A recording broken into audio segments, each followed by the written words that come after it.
नमस्कार, स्वागत है आप सभी का CNN में और मैं हूं हेमंत भट्ट। इस समय हम ग्राम पंचायत चुनाव को कवर कर रहे हैं चंपारण में।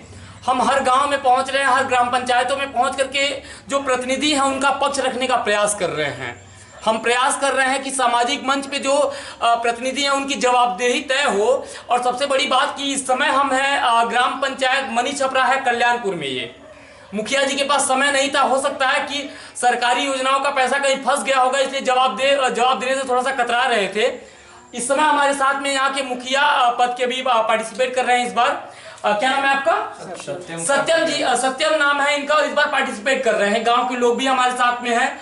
हम गांव पे चलेंगे, ग्राउंड जीरो पे आपको दिखाएंगे कि ग्राम पंचायत में कितना विकास हुआ है सरकारी योजनाओं का। और सबसे बड़ी बात कि मुख्यमंत्री और प्रधानमंत्री की जितना भी योजनाओं के माध्यम से पैसा आता है उससे जो व्यक्ति लाभान्वित होते हैं वो इन गांव में रहते हैं। लेकिन मुखिया जी के द्वारा वो पैसा इन लोगों तक पहुंचा है या नहीं पहुंचा है, इसकी जो ग्राउंड तस्वीरें आप देख करके समझ पाएंगे। आप ये भी समझ पाएंगे कि जो राजनीति है गांव में वो किन मुद्दों की है और जवाबदेह आज कोई बचा है या नहीं बचा है। बहुत कुछ मिलेगा आपको इस ग्राउंड रिपोर्ट में। तो आप बने रहेंगे CNN के साथ इस ग्राउंड रिपोर्ट में और देखते रहेंगे चंपारण न्यूज नेटवर्क। हमारे साथ में सत्यम जी हैं। सेशन की हम शुरुआत करेंगे, उसके बाद हम गांव के लोगों का पक्ष रखेंगे, उसके बाद ग्राउंड जीरो से आप तस्वीरें देखेंगे। तो आप बने रहें। सबसे पहले बहुत बहुत स्वागत है आपका। नमस्कार जी। सत्यम जी, एक बात बताइए कि अभी हम सेशन की शुरुआती क्षण में आपसे जानना चाहेंगे कि पहले आप अपने विजन के बारे में बताएं कि आप इस बार पार्टिसिपेट कर रहे हैं पंचायत राज निर्वाचन में, तो आपका विजन क्या है और अगर आप जीत करके आते हैं तो उनकी उम्मीदों के साथ कितना खरा उतरेंगे, उसके बाद हम आपसे प्रश्न करेंगे। मेरा जो मेन विजन है वो है फर्स्ट ऑफ ऑल एजुकेशन को अप टू मार्क करना, पंचायत भवन को रेगुलेट करना यानी उसे संचालित करना प्रॉपर ढंग से। देन यहाँ हेल्थ का जो कंडीशन है काफी बुरा है, उसको हम सुचारू करेंगे ताकि यहाँ के लोगों को प्राथमिक स्वास्थ्य की सुविधाएं मिल सके। और चौथा जो सबसे प्रमुख है वो है रोजगार और स्वरोजगार के लिए। अच्छा, एक बात बताइए, हेल्थ की क्या समस्या है आपके ग्राम पंचायत में? हेल्थ की समस्या है कि यहाँ पे हमारा उप स्वास्थ्य केंद्र नाम का है लेकिन उसमें किसी तरह की कोई सुविधाएं उपलब्ध नहीं है। अच्छा सत्यम जी, एक बात और बताइए कि आपके ग्राम पंचायत में आपने बताया कि ये समस्याएं हैं, हमारे यहाँ हम जीतेंगे तो काम करेंगे। आज तक जितने भी मुखिया पंचायती राज व्यवस्था में बंद करके आते रहे हैं, जीतते रहे, सरकारी योजनाओं का पैसा जमीन पे इम्प्लीमेंट भी होता रहा है और निकलता रहा है, तो जब इतना सारा पैसा जमीन पे लगा तो गांव का विकास क्यों रुक गया? क्योंकि जो भी मुखिया पिछले 15 वर्षों से होते आ रहे हैं जी, एक तो एजुकेशन की कमी है, समय बदल चुका है जी, डिजिटल इंडिया चल रहा है मोदी जी का अभियान जी, और हमारे मुखिया जी लोग जो भी अभी तक हुए हैं वो उनके पास कोई प्रॉपर विजन नहीं है। ये लोग बस राजनीति को राजनीति समझते हैं, राजनीति के माध्यम से सामाजिक कार्यों को फलीभूत कैसे किया जाता है जी, लोगों को, गरीबों को, जरूरतमंदों को कैसे हम सुविधा मुहैया कराएंगे, उनके समस्याओं को कैसे जानेंगे और उसका निराकरण निकालेंगे, इसका विजन और इसका कॉन्सेप्ट इन लोगों के पास नहीं है। यही कारण है कि हमारा पंचायत अभी इस ब्लॉक का सबसे निचला स्तर का पंचायत हो गया जी। अच्छा, एक बात बताइए सत्यम जी, आप बहुत निष्पक्ष, आप समझ रहे होंगे कि सत्यम जी अपनी बातों को कितने शांत रूप से और बड़ी निष्पक्षता से रखने का प्रयास कर रहे हैं कि जो हमारे ग्राम पंचायत के लोग इस बात को सुन रहे हैं उनको समझ में आए कि हमारा विजन क्या है। एक बात बताइए कि जितने लोग भी पार्टिसिपेट करते हैं लोकतंत्र में भागीदारी करने के लिए या प्रतिनिधि बनने के लिए, सभी लोग बहुत लुभावनी बातें करते हैं कि हम अगर जीत के आएंगे तो ये करेंगे वो करेंगे। जब इतने सारे लोग जीतते रहे हैं और उनके साथ काम नहीं हुआ तो जनता आपकी बातों पर विश्वास क्यों करेगी?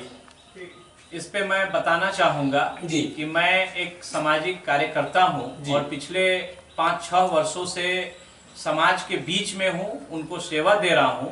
और मुखिया का जो एक रिस्पॉन्सिबिलिटी होना चाहिए उस रिस्पॉन्सिबिलिटी को मैं बिना पद पे रहे पिछले 5-6 साल में करता आ रहा हूं जी। कौन कौन सा काम किया आपने? जैसे हमने वृद्धा विधवा पेंशन कराया जी, देन जो भी यहाँ के लोग हैं उनका राशन कार्ड काफी दिनों से, काफी वर्षों से पेंडिंग था, प्रशासनिक सहयोग से उसको पूरा कराया जी। उज्ज्वला योजना के तहत सैकड़ों परिवार का गैस कनेक्शन कराया जी जी। जो छात्र छात्राएं हैं जो मैट्रिकुलेशन या इंटरमीडिएट पास कर रहे हैं उनके नामांकन के लिए उन्हें सुविधा देके बगल के कॉलेज में, चकिया में, मोतिहारी में, मुजफ्फरपुर में उनका नामांकन कराया जी। गरीब मेधावी छात्र भी हमारे पंचायत में है।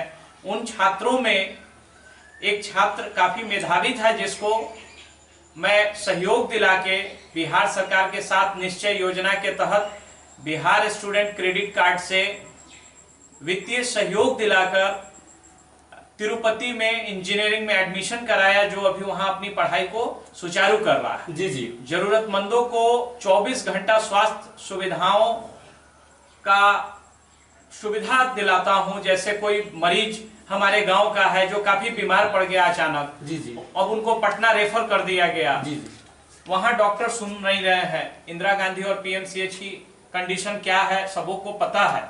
तो वैसे अस्पतालों में हम लोग 11 बजे रात में अस्पताल के सुपरिटेंडेंट और उनके प्रशासनिक पदाधिकारियों के सहयोग से गरीब लोगों को एडमिट करा के उनको जीवन दान देने का काम किए जी। बहुत बहुत धन्यवाद। थोड़ा सा आप नजदीक से आकर के दिखाएंगे सत्यम जी को, आप दिखा सकते हैं कि पीछे अभी आप देख रहे होंगे कि एक वॉलपेपर लगा हुआ है कि कितना उत्कृष्ट काम रहा है। दूसरी बात की एक कहावत है कि जिस ओर जवानी चलती है उस ओर जमाना चलता है। बहुत अच्छी तरीके से अपने बातों को रिप्रेजेंट कर रहे हैं आप लोगों के सामने।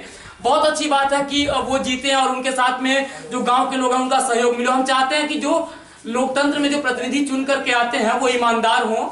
सबसे बड़ी बात है कि उनकी ईमानदारी तब दिखती है जब वो जीत जाते हैं। लुभावनी बातें सभी लोग करते हैं कि उनका जो हथकंडा है वो अपनाया जा सके और राजनीति में वो चुन करके आए। आपने सत्यम जी की बातें सुनी कि उन्होंने क्या कुछ किया है और अगर जनता उनको वोट करे तो क्यों करे। लास्ट में हम जो अंतिम प्रश्न है वो करेंगे, उसके बाद गांव के लोगों का पक्ष जानेंगे कि क्या इनका पक्ष है और वो लोग क्या सोचते हैं। सत्यम जी एक बात बताइए, ये सेशन का आपसे लास्ट प्रश्न है, इसके बाद आप और लोगों से बात करेंगे। आपके गांव के ग्राम पंचायत के हर वार्ड के लोग आपको देख रहे हैं, क्या कहना चाहेंगे उनको कि वो लोग अपना अगर मतदान करें तो किस परिवेश में आकर के उनको मतदान करना चाहिए? सबसे पहले तो मैं अपनी बातों को जो लोगों के बीच रख रहा हूं जी, मैं ये बता रहा हूं कि ये जो मतदान है ये प्रत्याशी के लिए आप मत करिए, क्योंकि अभी तक आप ये मतदान प्रत्याशियों के लिए करते आ रहे थे जी जी। इनको जिताना है, उनको हराना है, ये अच्छे हैं वो बुरे हैं।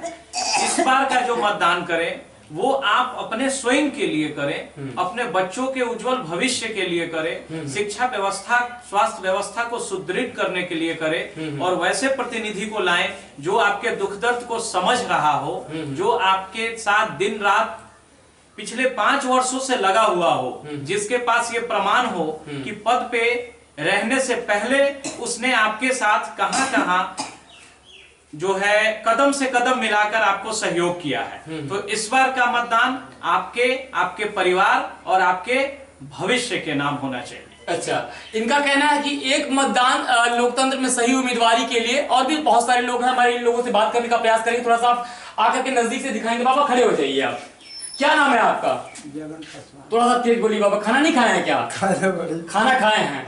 एक बात बताइए कि आपका उम्र कितनी हो गई होगी आपकी? 60 साल के आसपास हो गया। जितना मुखिया जी लोग रहे हैं गांव में, सब चुट्टा रहा है क्या कि सब पैसा चुरा चुरा के खाता रहा है और गांव का विकास नहीं हो? कहाँ विकास नहीं हुआ? सब चुट्टा था। अच्छा एक बात बताइए कि अभी ये बहुत सारी बातें सत्यम जी बता रहे थे, कैसे आदमी है? क्योंकि आपके गांव के आप लोग देखे होंगे, लड़का है गाँव की। एकदम सही, एकदम सही बना, एकदम सही। अच्छा, बड़ा लोग के भूख मारी के मार दल, सब काम करा। अच्छा, बहुत सारा काम कर माने यहाँ पे।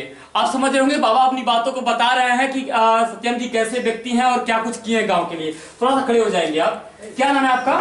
संतोष कुमार सिंह। एक बार बताइए कि लोकतंत्र में उम्मीदवार कैसा होना चाहिए जो गांव का विकास करे? सबसे पहले मैं चंपा न्यूज का धन्यवाद करता हूं। मुझे इस पिछड़े इलाके में सबसे पिछड़ा पंचायत में आपने आया जी।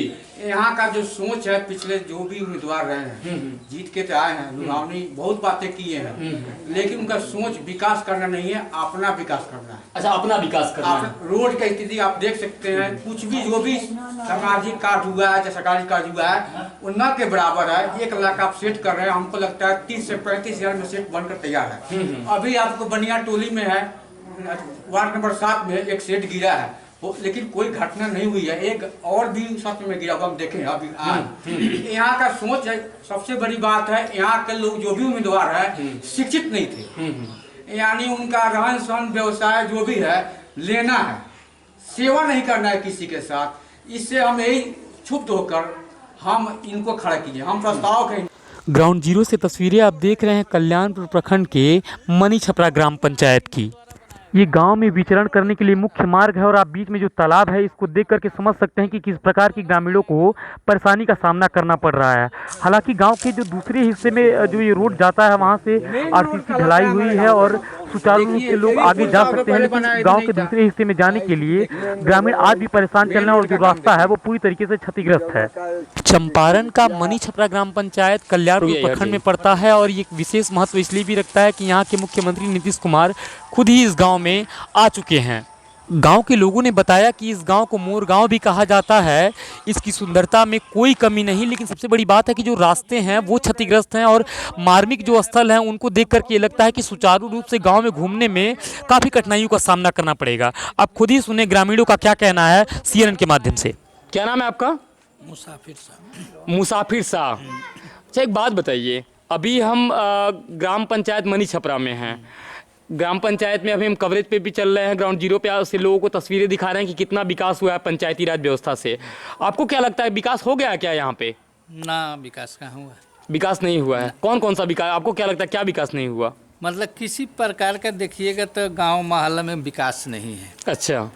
विकास ही लोग किया है, रोड बनवाना है, शुरू कर दिया, लागत लाख रुपया का है, 25,000 छीट दिया, 75,000 अपने खा गया। तो छीटता जो लेने वाले होंगे उसी को देता लेने है? वाले रोड पर छीट दिया, वो क्या सही हो जाएगा विकास? पैसा रोड पे छीट देता है। रोड बनवाए आप, अच्छा, लाख रुपया की लागत है, 25,000 रुपया लगाइएगा, आपका रोड बन जाएगा। अच्छा, मतलब उसमें घोटाला हो गया। घोटाला हो गया, वो टूट जाएगा, 6 महीना में टूट जाएगा। अच्छा, एक बात बताइए, लास्ट बहुत बड़ा प्रश्न आपसे नहीं है, आपके ग्राम पंचायत के लोग पैसे पे वोट करते हैं क्या? नहीं। तो फिर गलत आदमी कैसे चुन करके लोकतंत्र में आ जाते हैं? एक गलत हुआ उसको बदला लोग, एक गलत हुआ उसको बदल दिया, दूसरा खड़ा हुआ वो भी गलत हो गया, वो भी मिल गया, फिर तीसरा खड़ा हुआ, तीसरा में हम लोग लगे हुए हैं। अच्छा, ये तीसरे प्रत्याशी हैं? तीसरे हैं, लेकिन इनका बेजीते हुए कुछ काम। आपको क्या लगता है कि अगर ये गलत हो जाएंगे तब? ये गलत हो जाएंगे तो हम लोग क्या करेंगे? इसी तरह दूसरे को बदलेंगे क्या? हम लोगों का तो काम है बदलना। आप लोगों के पास ऑप्शन है कि अगर ये गलत हो जाएंगे तो इनको भी बदल देंगे। बहुत बहुत धन्यवाद आपका। ये गलत होंगे तो ये लोकतंत्र की सबसे बड़ी खूबसूरती है कि जो मतदाता होता है खुल करके बोलता है अपनी बातों को, और ये कह रहे हैं कि अगर ये गलत हो जाएंगी तो हम लोग इनको भी बदलेंगे। ऑप्शन आगे और भी बहुत बहुत कुछ है, तो आप देखते रहे Champaran news network with Hemant. क्या नाम है आपका? संजय कुमार साहब। संजय जी, थोड़ा सा इधर घूम जाइएगा आप। संजय जी, एक बात बताइए कि आपको क्या लगता है कि आपके ग्राम पंचायत में कौन कौन सी परेशानियां हैं जो पंचायती राज व्यवस्था से कभी दूर नहीं हो पाई हैं? सबसे पहले मैं आपके चंपारण न्यूज चैनल को मैं दो धन्यवाद देता हूं कि इस पिछड़े इलाके में आप लोग आए जी। अभी तक जो हम लोग यहाँ देखे, हम कभी पंचायत इलेक्शन में पार्टिसिपेट नहीं करते थे जी। लेकिन इस बार एक सुयोग कर्मठ उम्मीदवार हमारे सत्यम जी आए, इसलिए मैंने उनको दिल से सपोर्ट करने के लिए वहाँ से कोलकाता से चल करके यहाँ आया हूँ छुट्टी लेकर। अच्छा, कोलकाता से आप आए हैं? छुट्टी लेकर के आया हूँ पर्सनली इनके लिए, क्योंकि अभी तक जितने लोग उम्मीदवार थे तो अशिक्षित थे, अंगूठा छाप, सब चोर बेईमान दलाल लोग था लोग। लेकिन इस बार देखे कि सक्षम उम्मीदवार है सत्यम जी, अपने बच्चों के भविष्य के लिए, कि बच्चा लोग अभी छोटा छोटा है, लोग पढ़ेगा लिखेगा लोग तो उनका भविष्य सधरेगा, इसलिए इनको सपोर्ट करके एडुकेटेड पर्सन व्यक्ति हैं। इनका जो भी काम 5 साल के अंदर में जो भी बिना पद पर रहे हुए जो भी रिकॉर्ड है इनका देखे, गरीबों को मसीहा, गरीबों को मदद करना, सब चीज़ को लेकर चलना, समाज को एकजुट करके चलना। इस बात को आप समझ लीजिए कि लोकतंत्र में और जो धरती पे जो लोग जन्मे हैं कोई किसी का मसीहा नहीं होता है। इंसानों के बीच में अगर इंसान बन के ही रहा जाए तो बहुत बड़ी बात है। तो अगर वो सत्यम जी जीतते हैं और काम करते हैं तो उनको फिर दोबारा वोट मांगने की जरूरत नहीं पड़ेगी। और जो आप कमियां गिना रहे हैं वो आपके मुखिया जी अगर काम नहीं किए तो गिना रहे हैं। तो एक बात बताइए कि आपको इतना सारा पता है कि गांव में समस्या है, इतना काम नहीं हुआ, उसके बाद भी जो मुखिया बार बार चुन के आते रहे, कैसे चुन के आते रहे? किन लोगों ने वोट किया था उनको? प्राय ग्रामीण लोग जो अब अशिक्षा की कमी थी इसलिए, लेकिन इस बार नवयुवक पूरा जग गया है। अच्छा। इस बार नवयुवक पूरा सत्यम बस जी को सपोर्ट कर। पहले नवयुवक सोया हुआ था क्या? पहले लोग उतना पार्टिसिपेट नहीं करता था। अच्छा, इस बार पार्टिसिपेट कर पूरा नवयुवक एकदम पूरा सपोर्ट कर रहे हैं। बहुत बहुत धन्यवाद आपका। Thank you. बिहार में पंचायती राज व्यवस्था का कितना सुधार होगा और सरकार की बदहाली कब तक सही होगी, ये एक बड़ा सवाल है। लेकिन जवाब के लिए चंपारण न्यूज़ नेटवर्क की ये यात्रा यूं ही चलती रहेगी। नमस्कार।